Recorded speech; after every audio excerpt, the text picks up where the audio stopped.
దీనికోసమేనా తెగ వెతికేస్తోంది? నాకు వీటన్నిటినీ లంచంగా ఇచ్చి నన్ను వదిలించుకోవాలనుకుంటుందంట. వెంటనే బయలుదేరి మీ బావగారు ఆఫీస్కొచ్చాయి. అలాగే అక్క. కాలు కదిపావో నరికేస్తాను.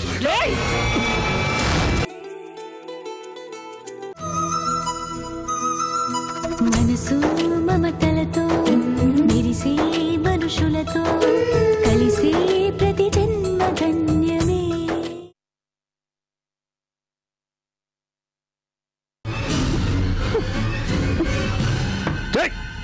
అయ్యా ఇప్పుడు ఎలాగండి అయ్యా? మరిదే ఉరుమురుగు మంగళం మీద పడ్డం అంటే నమ్మలో నా మీద అరవడం కాదండి అయ్యా.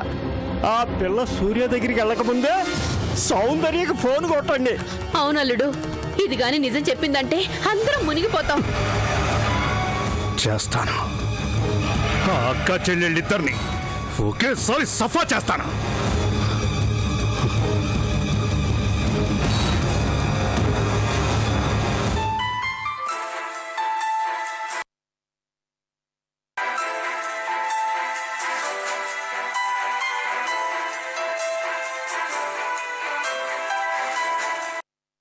మేడం నేను. రుద్ర, ఏమైంది? మేడం పద్మ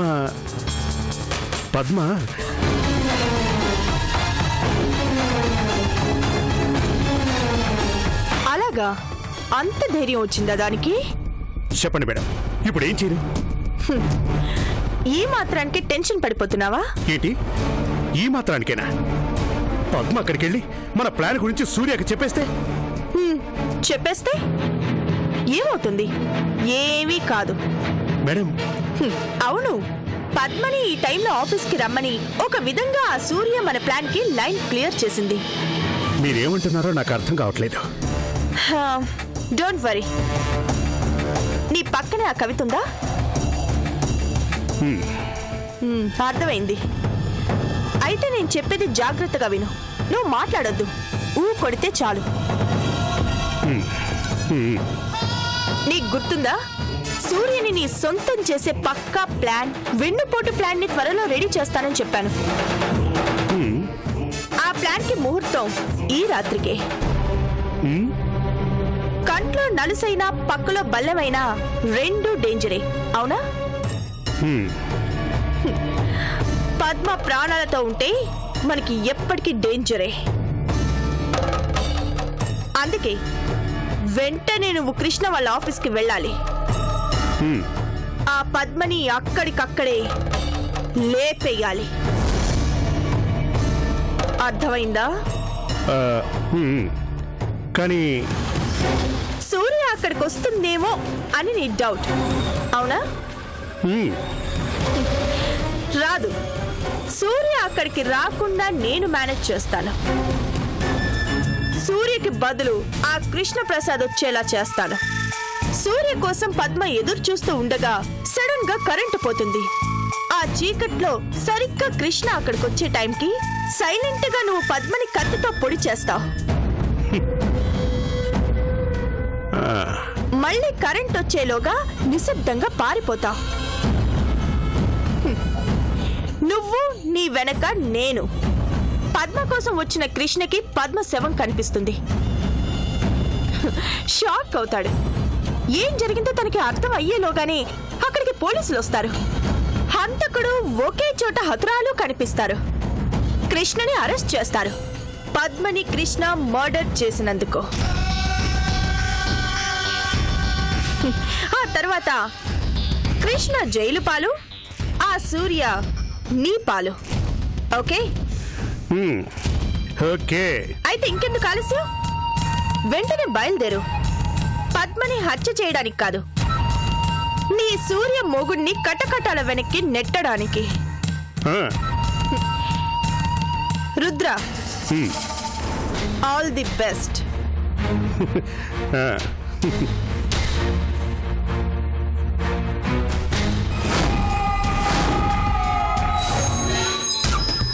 అయ్యా, మేడం గారు ఏమన్నారండి అయ్యా? అల్లుడు, పద్మని ఏమీ చేయొద్దు. అది చిన్నపిల్ల. కనీసం నా మొహం చూసైనా దాన్ని క్షమించు. అత్తమ్మా, నువ్వు ఇంతగా చెప్పాలా? Don't worry. అల్లుడు నేను కూడా వస్తాను. అవునండి అయ్యా, నేను కూడా. నేను వెళ్తోంది పెళ్లికే, చావుకి. అదే అందరం వెళితే అనుమానం వస్తుంది కదా. కానీ అల్లుడు. అత్తమ్మా డోంట్ వరీ అని చెప్పాను కదా. పద్మకి నచ్చ చెప్పి క్షేమంగా తీసుకొచ్చే పూచి నాది. సరేనా?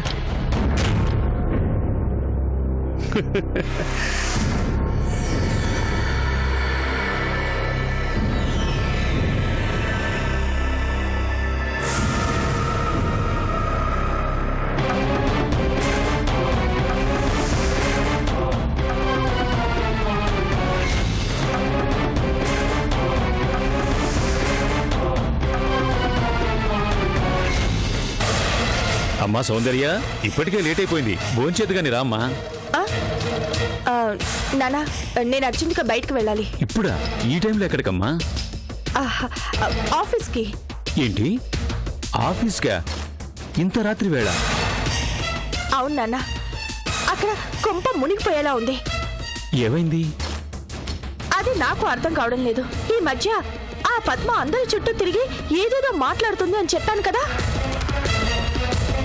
అవును, అయితే? అయ్యో, నీకెలా చెప్పాను నాన్న? ఆ పద్మ సూర్యకి ఫోన్ చేసి ఏదేదో వాగిందంట. దాంతో ఒళ్ళు మడిపోయిన సూర్య చంపుతాను జాగ్రత్త అని పద్మని బెదిరించిందంట. ఇప్పుడు ఇంత రాత్రి వేళ పద్మకి ఫోన్ చేసి నీతో అర్జెంటుగా మాట్లాడాలి, మా ఆఫీస్కి రా అని చెప్పిందంట. అసలే ఆ పద్మని చూస్తే సూర్య కోపంతో మండిపడుతోంది. అలాంటిది ఈ టైంలో వాళ్ళిద్దరూ ఒంటరిగా కలిస్తే ఏం జరుగుతుందో అని టెన్షన్గా ఉంది. అందుకే నేను వెళ్ళొస్తానే. సౌందర్య, అమ్మ సౌందర్య, ఆగమ్మా.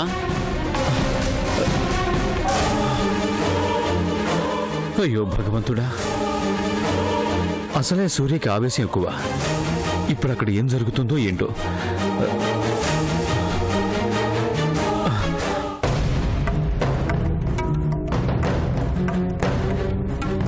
కృష్ణ ఏమిటి ఇంకా ఇంటికి రాలేదు?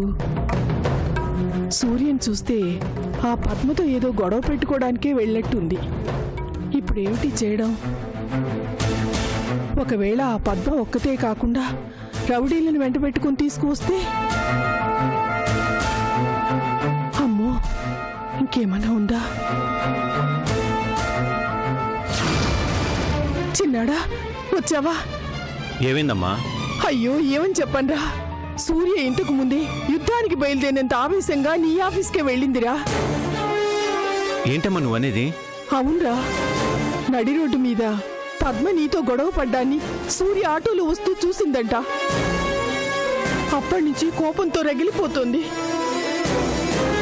ఎలాగైనా పద్మకు బుద్ధి చెప్తానని రోషంగా బయలుదేరిందిరా. అమ్మా, పద్మ ఈ టైంలో మా ఆఫీస్కి ఎందుకు వస్తుంది? సూర్యే పద్మకు ఫోన్ చేసి తనతో మాట్లాడాలని అక్కడికి రమ్మందంట. నేను ఆపుదామని ఎంతగా ప్రయత్నించినా ఆగకుండా చీకట్లో ఒంటరిగా బయలుదేరింది. కృష్ణ, అసలే వాళ్ళిద్దరు ఉప్పు నిప్పులా ఉన్నారు. వాళ్ళిద్దరి మధ్య మాట పెరిగితే ఏ అనర్థం జరుగుతుందోనని భయంగా ఉందిరా. అవునమ్మా, సూర్యకి ఆవేశం వస్తే వెనక ముందు చూడదు, ఫోన్కు వచ్చినట్టే ప్రవర్తిస్తుంది. అదీరా నా బాధ, భయం కూడాను. వెంటనే నేను అక్కడికి వెళ్ళరా, వెళ్ళి చూడు.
అక్క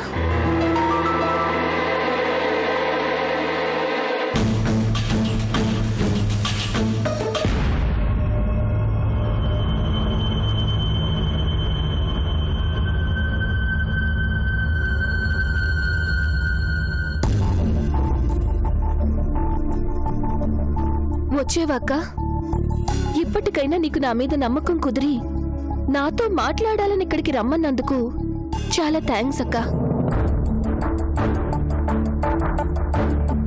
అక్క తోడు బుట్టకపోయినా నేను నీతోనే పెరిగాను. పిన్ని చెల్లి అంటూ మమ్మల్ని ఎంత ప్రేమగా పిలిచావో నాకు తెలుసక్క. నా పెంకితనం వల్ల అమ్మ నూరు పోసిన దాని వల్ల నాకు తెలియకుండానే చిన్నప్పటి నుంచి నిన్ను బాధ పెడుతూనే వచ్చాను. చివరికి ఆ రుద్రతో చేతులు కలిపి నీ కాపురంలో నిప్పులు పోయాలని ప్రయత్నించానక్క.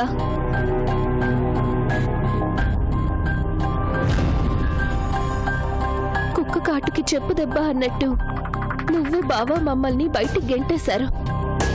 జరగాల్సిందే, మాకు శాస్తి జరగాల్సిందే అక్క.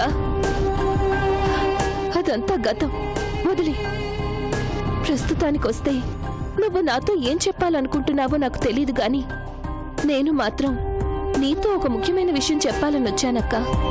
నీ కాపురం కూలిపోకుండా కాపాడుకోవాలి. అవునక్క, నేను చెప్పింది అక్షరాల నిజం. ఆ దయ్యం, ఆ రాక్షసి, ఆ సౌందర్యం మళ్ళీ బావ దగ్గరకొచ్చింది. ఉద్యోగం పేరుతో బావని లొంగ తీసుకుని నీ కాపురాన్ని కూల్చాలని కుట్ర చేస్తోందక్క. ఆ దుర్మార్గుడు, ఆ నీచుడు ఆ రుద్రతో చేతులు కలిపి బావని సర్వనాశనం చెయ్యాలని, ఆ తర్వాత ఒంటరిదానివైన నిన్ను ఆ కామాంధుడికి అప్పచెప్పాలని ప్రయత్నిస్తోందక్క.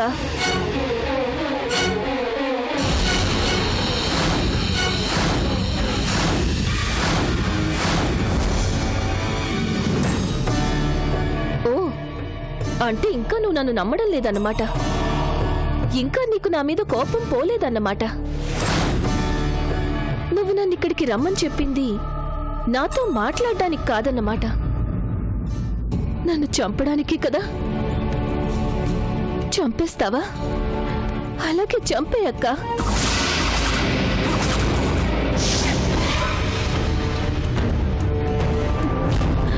నాకు చావంటే అస్సలు భయం లేదు. ఎందుకంటే నా బతుకు మీద నాకే అసహ్యంగా ఉంది, రోతగా ఉంది, కంపరంగా ఉంది. రాత్రి పడుకుంటే నేను చేసిన తప్పులన్నీ లక్షల గొంతులతో ఓసై పాపిష్టిదానా అని శాపనార్థాలు పెడుతున్నట్టుంది. ఆ క్షోభను భరిస్తూ త్రిశంకు స్వర్గంలో బ్రతికే కంటే నిజంగా చచ్చిపోవడమే నయమక్క. ఆ చావు నీ చేతుల్లో అయితే అది నా అదృష్టం అనుకుంటానక్క.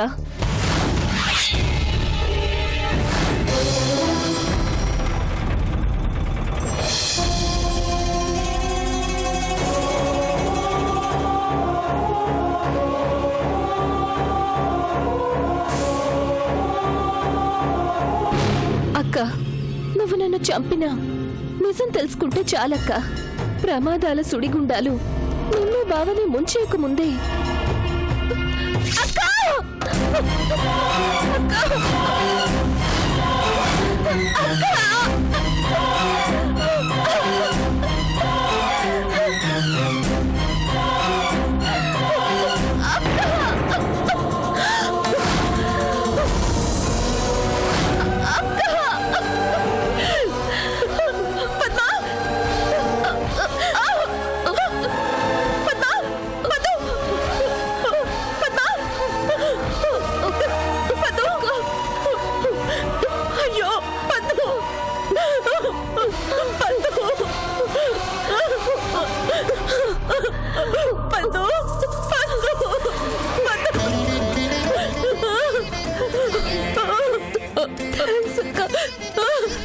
ఆఖరి క్షణంలోనైనా పద్దు అని పిలిచినందుకు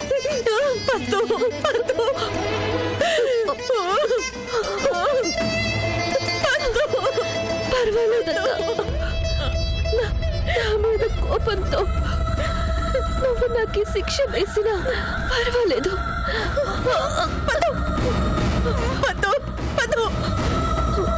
పర్వాలేదక్క, నేను పోయినా నువ్వు బావ సంతోషంగా ఉంటే చాలు. అమ్మా!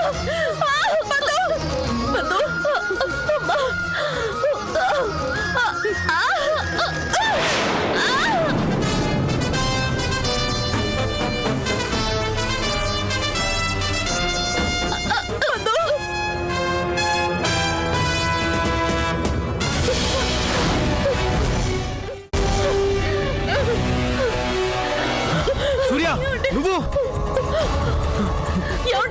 అమ్మా సూర్య, చివరికి అన్నంత పని చేసావు కదమ్మా. నాకేం తెలియదు నాన్న. ఛీ, నోర్మై. పద్మ, అక్కనే వనద్దు.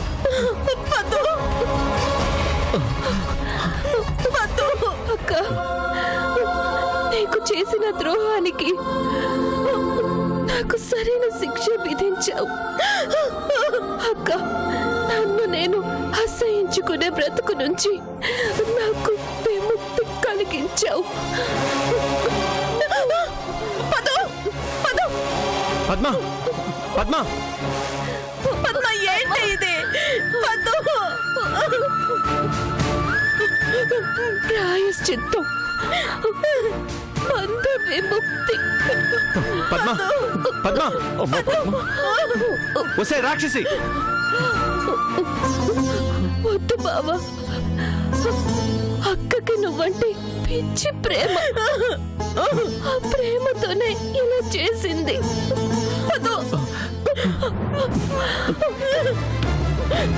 బాధెందుకక్క? నీ చేతుల్లో ప్రాణాలు విడుస్తున్నందుకు నాకు సంతోషంగా ఉంది.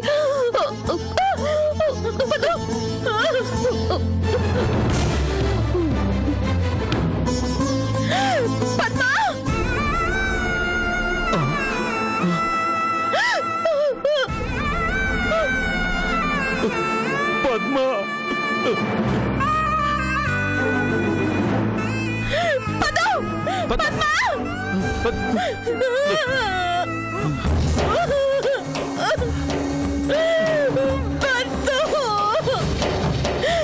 ఏం జరిగింది? అడిగేది మిమ్మల్ని, ఏం జరిగింది?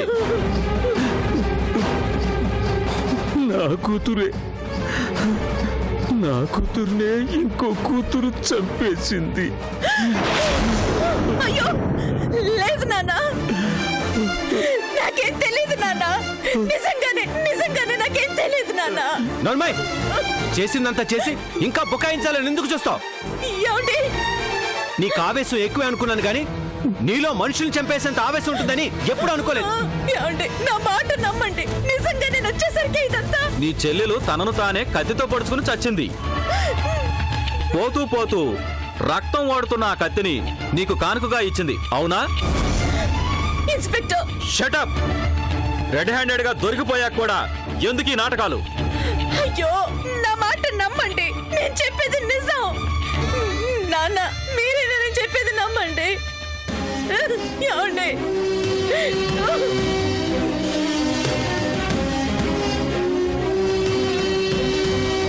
నీ చెల్లెలు నువ్వే చంపావనడానికి ఈ హత్య ఆయుధమే సాక్ష్యం.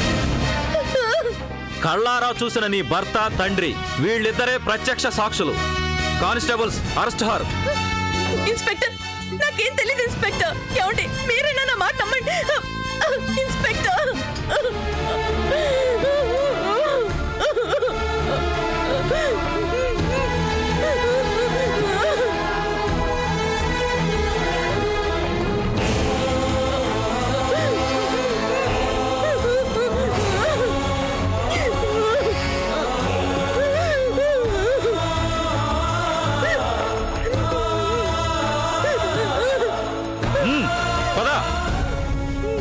బాడీని పోస్ట్ మార్టం పంపించండి. నడు.